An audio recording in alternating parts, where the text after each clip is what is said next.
Hey guys, just playing around on the workbench. I'm actually playing with a club, you know, the one that goes on your steering wheel. So, let me show you. So years ago I picked this up for free, for nothing, but there was no key to it. Or I just been leaving it in the vehicle. If I park in a bad neighborhood, I just take it, it pulls out, just sits there. And I just set it on the steering wheel as a deterrent. Well, I guess a week ago or so, there's a little ball and spring right here.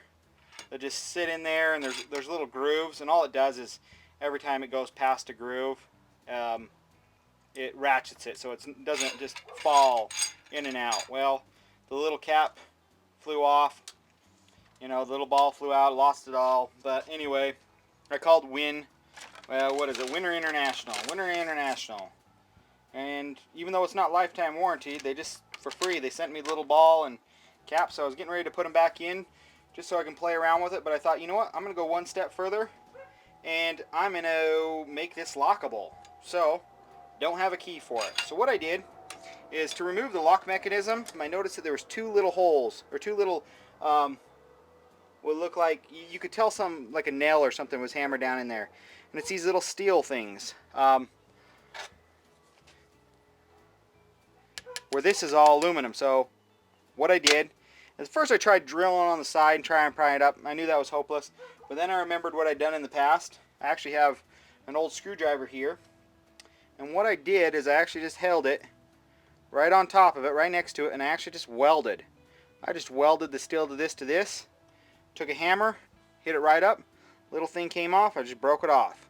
So there was two of those, and then I was able just to, you know, getting a little grip in there, a wood screw, and I just pulled this whole assembly out, and there's my lock assembly. Okay, set that aside, and what's in there?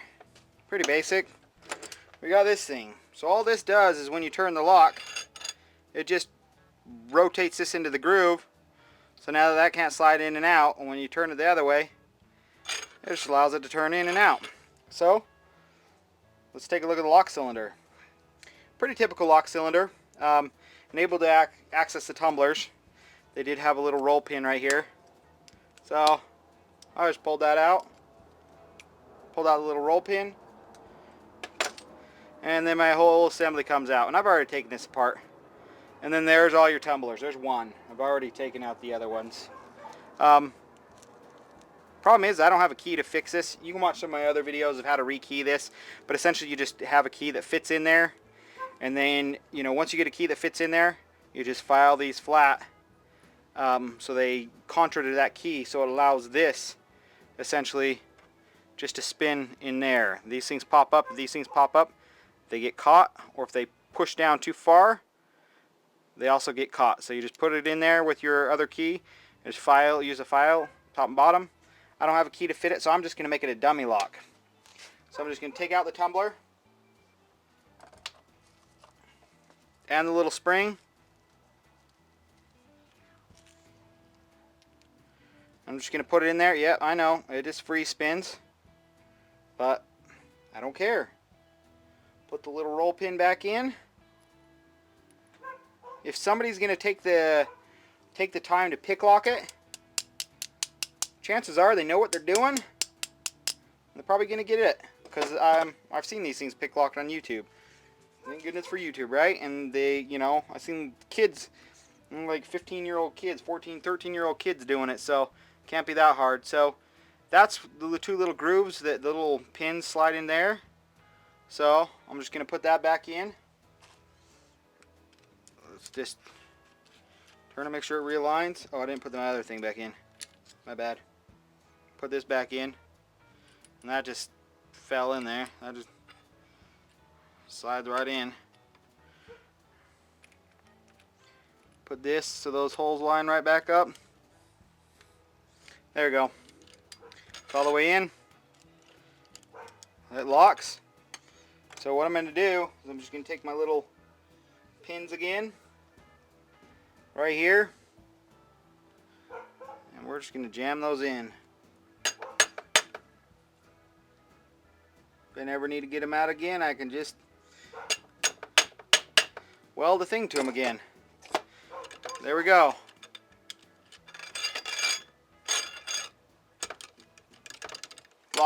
now I can take any key at all, and that's kind of the idea, is I've just had it in there, but any key, and I just got to get the tip in there, unlocks it, and I can lock it. I am going to install, you know, the new little kit they gave me, which is just a ball. So we'll just throw the ball down in there, a little spring, and they just gave you a Welch plug. They told you to super glue it in. I guess I don't want to explain to you how a Welch plug works, but whatever. We'll put some on there.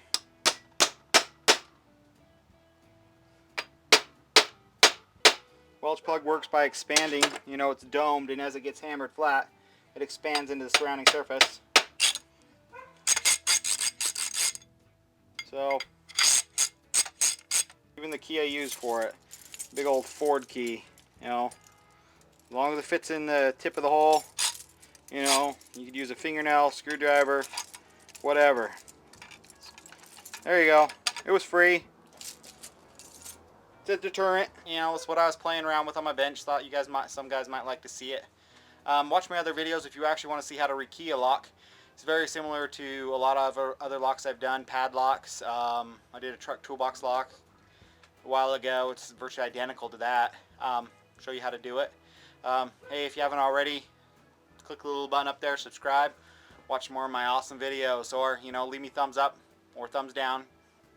I can take it. And then leave me a comment below. Thanks, guys. See you soon. Bye.